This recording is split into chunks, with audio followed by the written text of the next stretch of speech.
Subscribe to our channel by clicking the subscribe button. Click the bell button and enjoy the latest uploads from our channel. बिस्मिल्लाहिर्रहमानिर्रहीम। अस्सलाम वालेकुम वरहमतुल्लाहि वबरकातुहू। मैं हूं मोहम्मद सलीम और आप देख रहे हैं अज़मुदा वजीफ़ा। ख़वातीन हज़रात, आप जानते हैं कि शुगर एक ऐसी जानलेवा बीमारी है कि जिसका कोई इलाज अभी तक दराफ़त नहीं किया जा सका। शुगर के मरीज़ न कोई स्वीट्स खा सकता है और ना ज़्यादा खाना खा सकता है, हमेशा ही परहेज रहता है और हर वक्त उसको ये टेंशन रहती है कि यार मैं अगर ये खाना खाऊंगा या ये मिठाई खाऊंगा या ये खाऊंगा वो खाऊंगा तो मेरा शुगर जो बहुत ऊपर चला जाएगा और मैं जो है शायद की ज़िंदगी से जो हाथ धो बैठूं, तो वो बड़ा परेशान होता है। इसके अंदर हर तरह के लोग होते हैं, ख़वातीन भी होती हैं इसके अंदर और वो मर्द भी होते हैं और बच्चों तक भी शुगर होती है, उनको भी हमने देखा है। तो बड़े परेशान, फिर इसी वजह से फिर मोटापे का वो शिकार हो जाते हैं।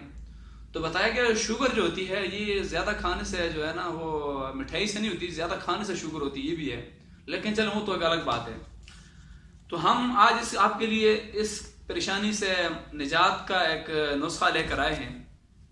वो ये हजरात कि जब आप इस तरह के शुगर के मरीज़ हों और आपको पता है कि आपने मुख्तलिफ डॉक्टर से, हकीम से ये मेडिसिन इस्तेमाल कर चुके हैं, कोई अफाका नहीं हुआ, तो आप ऐसा करें कि कुरान करीम की वो आयतें कि जिन के बारे में ये जिनियात या जिस तरह हम कहते हैं कि जिनसे शिफा होती है, तो आप उनको भी ट्राई करके देखें, इंशाल्लाह आपको ज़रूर अफाका होगा।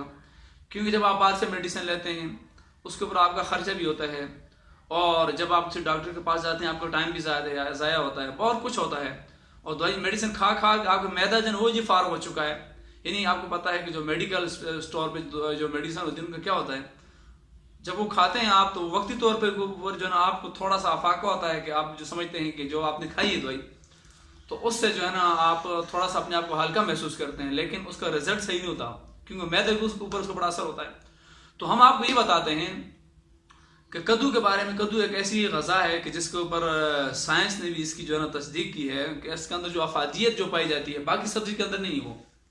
और दूसरा ये कि सुन्नत नबी सल्लल्लाहु अलैहि वसल्लम, हुज़ूर अलैहि सल्लम की पसंदीदा खुराक सब्जी थी, कद्दू था सब्जी में से। तो आप ऐसा करें कि जब आपको ये मसला हो तो 50 दिन जो है ना फजर के बाद कद्दू का जूस आपने गिलास में निकाल लेना है और इस आयत करीमा को 21 दफ़ा आपने जो है ना पढ़ना है और फिर आपने जो है ना इस कद्दू का जो आपने जूस निकाला उसके ऊपर आपने दम करना है। दम करके उसको पी लेना है और आपने फिर इस तरह 900 कदम यानी 90 कदम जो आपने कुछ चलना है। इस तरह आप अगर 50 दिन तक आप इस अमल को करते रहेंगे तो इंशाअल्लाह अज़ीज़ आपको इस बेमौजी बीमारी से जो छुटकारा नसीब होगा। तो ख़वातीन हज़रात, वो आज मैं आपको बताने लगा हूँ कि आप नोट कर लीजिए, आपको स्क्रीन के ऊपर भी नज़र आ रही होगी। तो आपने ऐसा करना है कि कद्दू का जो है ना रस निकाल लेना है गिलास में, फिर उसके ऊपर जो है ना 21 बार आपने इस आयत को पढ़ना है और 50 दिन यानी 50 डेज आपने इसके ऊपर अमल करना है। ठीक, तो आयत करीमा अदखिलनी मुदखला सिद्क़िन व अख़रिजनी मुख़रजा सिद्क़िन वजअलनी मिन लदुनका सुल्तानन नसीरा। तो आपने इसे करना है इंशाल्लाह। तो जिस तरह जो तरतीब मैंने बताई आपको, इसके ऊपर आप अमल करें, इस आयत करीमा को पढ़कर जो है ना उसके ऊपर दम करें और इस तरह 900 कदम आप चलें। तो 50 दिन आपने ये अमल करना है, तो शुगर की इस बीमारी से जो आपकी जान छूट जाएगी इंशाल्लाह।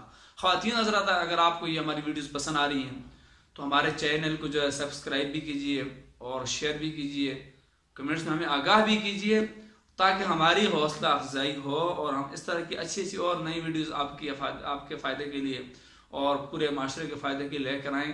अपना ख्याल रखिए, अपने आस पास रहने वालों का ख्याल रखिए। अल्लाह तबारक व तआला हम सबका हमी व नासिर व जज़ाकल्लाह।